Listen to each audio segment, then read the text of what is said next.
Oke, selamat pagi dan salam sejahtera kepada murid-murid sekalian. Diharapkan semua dalam keadaan sehat dan baik-baik saja. Oke, hari ini kita sambung dengan belajar fizik, yaitu subtopik 2.5 momentum. Oke, ini adalah keratan daripada kamu punya buku teks, muka surat 58. Siapa yang boleh rujuk buku teks muka surat 58 ya? Oke, hari ini kita belajar momentum. Kalau kamu lihat di sini ada gambar foto ini. Oke, ini adalah apa? Kereta kecil dan sebuah lori yang dipandu di lebuh raya. Oke. Oke, jadi kendaraan mana satukah yang sukar diberhentikan sekiranya dipandu dengan halaju yang sama? Contoh dia 100 km 100 km sejam dua-duaan. Jika tiba-tiba mau berhenti, ada emergency brake, mana satu yang sukar untuk dihentikan? Oke. Yes, mungkin ada yang jawab. Oke, kita tengok momentum ialah kuantiti vektor sesuatu objek. Apa itu kuantiti vektor tu hari? Oke. Di mana semua objek yang bergerak sebenarnya mempunyai momentum. Arah momentum ini bergantung kepada arah halaju objek itu. Jika dia ke depan, nah ke depanlah arah momentum dia ya.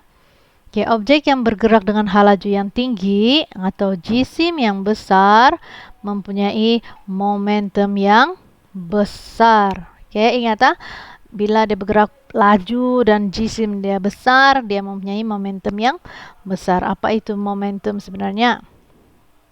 Oke, momentum P, sesuatu objek yang bergerak dapat dihitung dengan menggunakan rumus.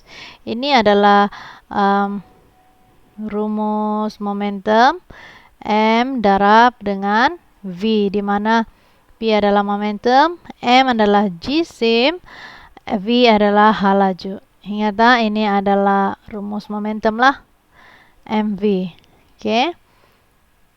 Oke, di mana unit SI momentum adalah kg untuk jisim dan meter per second. Sedangkan oke, di sini adalah activity. Oke, macam biasalah teacher ingin kamu buat untuk mengkaji bagaimana jisim dan halaju yang tadi itu mempengaruhi kesan menghentikan objek tersebut. Oke, yang macam kita bincang tadi itu kereta kecil dan lori. Macam mana dia mempengaruhi kesan menghentikan objek tersebut. Oke. Kan kita cakap tadi objek yang bergerak laju tinggi, jisim besar, momentum yang besar. Macam mana kita mau tahu? Ataupun itu hanyalah omong kosong semata-mata kan? Oke, jadi kamu, cikgu mintalah kamu buat aktiviti ini di rumah untuk memahami dengan lebih lanjut tentang momentum. Oke, di mana dua biji guli dengan jisim yang sama, pembaris tengah alur tengah. Mungkin kamu boleh, kalau tidak pembaris alur tengah, kamu boleh kasih buatlah ikut kamu punya creativity. Okay? Yang penting kalau dia boleh gelongsor di sini. Oke. Oke, cara bagaimana kita membuat eksperimen ini atau activity inilah. Oke, sediakan apa nih? Susunan radar seperti begini. Oke, kalau kamu tengok sini ada satu buku tebal, pembaris, guli, dan karbon nipis yang dilipat. Selepas itu, tandakan, kamu tengok, tandakan kedudukan awal cardboard itu. Oke, tandakan dia di sana. Oke, garis sahajalah. Oke, macam kita main apa tuh, yang bola sepak atau yang kertas kalau ada yang pernah main. Oke, selepas itu lepaskan. Oke, boleh nampak? Lepaskan guli itu dari hujung atas pembaris agar berlanggar dengan cutboard yang didirikan di hujung pembaris itu. Dan ukur jarak pergerakan cutboard S1 selepas dilanggar guli dan catatkan dalam jadual dia lah. Dan ulang langkah tadi dengan kita ambil sebagai S2 lah. Jadi purata dia S1 tambah S2 bahagi 2 dan catatkan. Ulang lagi 1 hingga 5 ini dengan menggunakan ketinggian 2 buku yang sama tebal. Ikutlah kalau tidak buku Batak ke apakah yang sama tebal. Dan ulang lagi dengan menggantikan guli yang berjisim besar. Oke, mana-mana yang kamu adalah. Kalau tidak guli, kamu boleh guna bola yang sesuai lah, ikut kreativitas, di mana kita hanya ingin tahu bagaimanakah laju atau jisim itu mempengaruhi jarak pergerakan dia. Oke.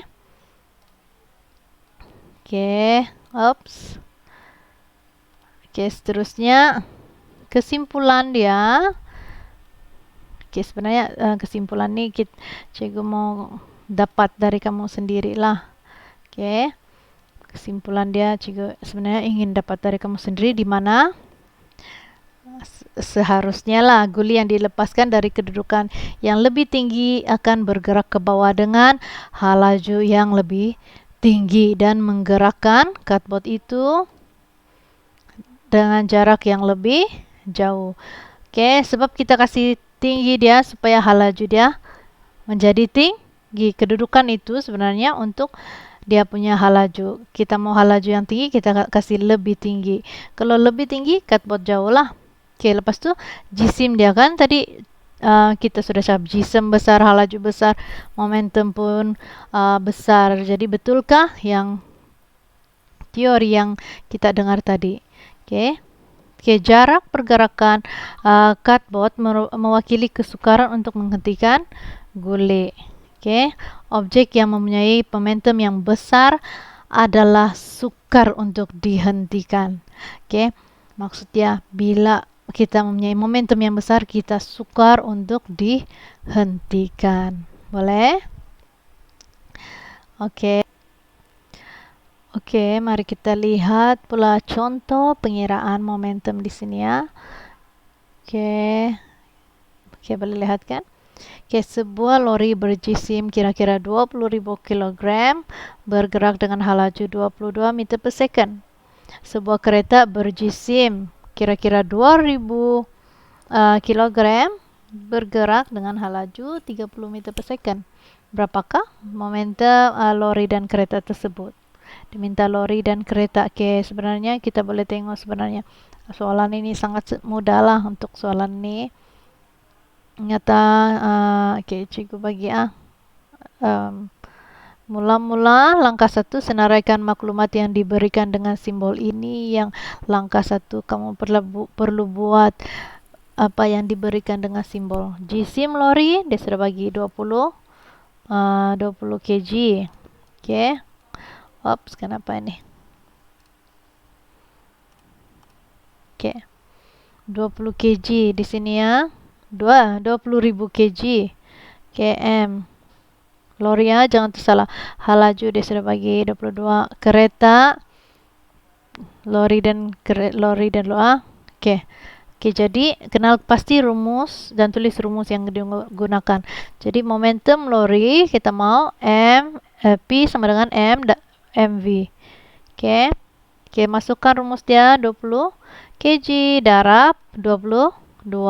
Kira pakai kalkulator. Sama ada kamu guna balik dia punya ini unit ataupun tukar kepada Newton second. Sama juga. Dapatlah jawapan dia. Dan seterusnya ulang dengan momentum kereta. 2000 darab 30. Dapatlah jawapannya. Boleh? Boleh kan? Unit Newton ialah dalam sebutan asas dia kg m per second square.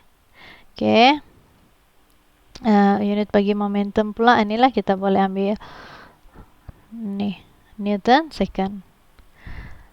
Oke. Oke, next. Soalan dia, sekiranya lori itu bergerak dengan hal laju yang sama dengan kereta tersebut. Oke, hal laju yang sama dengan kereta tersebut, berapakah momentum lori? Ambil hal laju kereta yaitu 30. Jadi tukar 20.000 kg darab 30. Tekan kalkulator, kita dapat 600.000 Newton per second. Senang kan? Oke, kamu lihat dulu macam mana. Oke, masukkan rumus saja. Ingat langkah 1, 2, dan 3. Mula-mula senaraikan maklumat yang diberi dengan simbol, kenal pasti dan tulis rumus yang digunakan. Dan masukkan gantian numerical ke dalam rumus. Masukkan nilai-nilai dan ke dalam rumus dan lakukan pengiraan lah. Oke, sebenarnya ada aplikasi konsep momentum ini dalam kehidupan kita seharian. Oke, Anda telah mengetahui definisi momentum dan telah mengkaji bagaimana jisim serta hal laju mempengaruhi momentum objek. Jadi, aktiviti 2.9 adalah untuk memahami aplikasi dia dalam kehidupan kita seharian. Oke, jadi masa kamu buat video tadi, sambungkan dengan perbincangan tentang aplikasi momentum dalam kehidupan seharian ya. Seperti inilah. Oke. Raja 2 ini 2.46 ahli bomba memadamkan kebakaran, menunjukkan 2 orang ahli bomba sedang memadamkan kebakaran. Oke. Yang B, kedua-dua ahli bomba itu tersebut kelihatan serentak ke belakang apabila air berkelajuan tinggi dipancutkan daripada hos itu. Mengapakah keadaan ini berlaku? Ini dia punya dia punya penerangan di mana air yang terpancut dengan kelajuan yang tinggi dari hos tersebut mempunyai momentum yang tinggi ke hadapan. Jadi yang demikian 2 orang ahli bomba itu diperlukan untuk mengimbangkan momentum dengan memegang hos dengan kuat. Kalau tidak nanti terjatuh kan. Oke, dengan aktiviti 2.10 ini cari maklumat tentang satu situasi yang melibatkan prinsip keabadian momentum dalam kehidupan harian kita dan bentangkan hasil pencarian Anda itu. Oke, boleh? Oke, itu saja untuk hari ini. Prinsip-prinsip keabadian momentum situasi ini aktiviti 2. Berapa tadi? 2.8, 2.9, dan 2.10. Cikgu minta kamu gabungkan dalam satu video lah kan. Kita belajar momentum daripada kamu punya eksperimen tadi 2.8 dan gabungkan dengan situasi kehidupan seharian tentang momentum. Oke, boleh? Oke, untuk aktiviti 2.11 ini kita akan buat di sekolah lah. Nanti kita akan sambung. Tapi cikgu mau kamu kenal dulu dengan momentum tadi ya. Oke, kita akan sambung ini. Oke, next. Oke, ini senang saja. Oke, mungkin ada yang pernah terfikir macam mana kalau ada berlaku perlanggaran di mana 2 itu berlanggar, apa yang berlaku kan? Selepas kamu buat aktiviti tadi, apa yang berlaku apabila ada perlanggaran? Oke. Sebelum berlaku pelanggaran dan selepas berlakunya perlanggaran ada momentum di sana. Ini kita kira beginilah. Sebelum pelanggaran, objek A, objek B, objek A dan objek B. Setiap objek itu ada jisim dia. Ada objek jisim masing-masing dan ada hal laju masing-masing. U itu apa? Hal laju awal kan? Hal laju awal 1, hal laju awal 2, hal laju akhir 1, hal laju akhir 2. Tapi dia punya jisim tetap sama. Jisim A, jisim B. Apa yang berlaku apabila ada perlanggaran?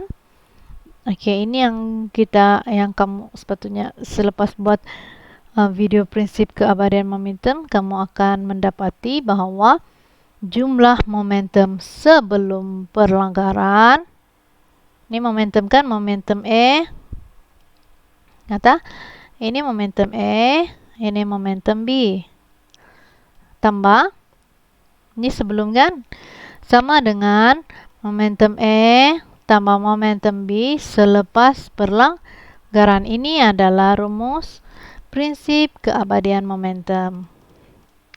Oke, boleh? Cikgu ulang sekali ya. Prinsip keabadian momentum menyatakan bahwa jumlah momentum sebelum pelanggaran sama dengan jumlah momentum selepas pelanggaran jika tiada sebarang daya luar yang bertindak. Oke, ini kamu tahu kan, momentum E, ini momentum B, ini sebelum kan, momentum E tambah momentum B sebelum pelanggaran sama dengan momentum E dan momentum B selepas pelanggaran. Ini adalah prinsip keabadian momentum. Oke. Next, kalau roket pula macam mana? Itu ada juga momentum dia. Oke, pelancaran roket adalah satu contoh letupan. Letupan ini merujuk kepada satu situasi apabila satu objek berada dalam keadaan pegun, terlerai kepada dua atau lebih bahagian. Sebelum pelancaran, roket berada pegun. Jadi momentum dia adalah sifar. Oke, tinggal jumlah momentum kosong sebab tiada kan, sifar.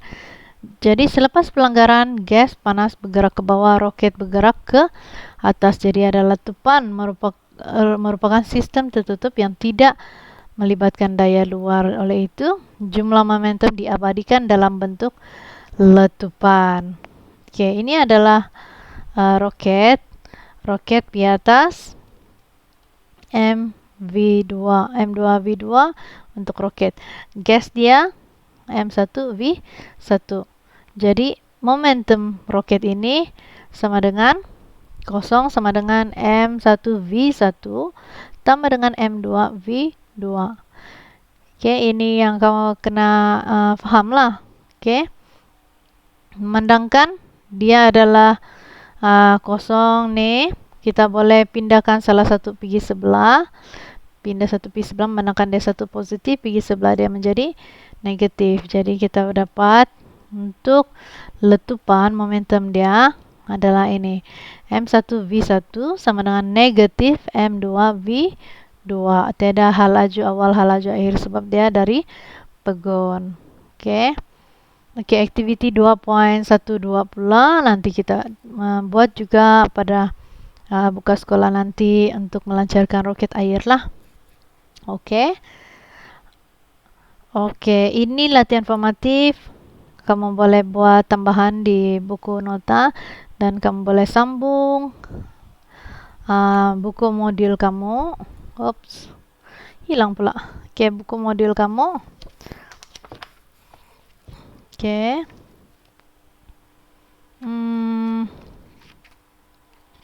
Buku modul selepas inersia tu. Buku modul muka surat 47 hingga 49 dan 50 lah di sini. Oke, 47 hingga 50. Buatkan bagian topik momentum. Oke, jika ada persoalan kita boleh bincang di Telegram dan cikgu harap kamu fahamlah tentang momentum ini dan banyakkan membuat research ya. Oke, itu saja untuk kelas fizik bersama cikgu pada 22 Februari pada hari ini dan kita jumpa lagi di masa next class nanti. Okay, thank you. Bye.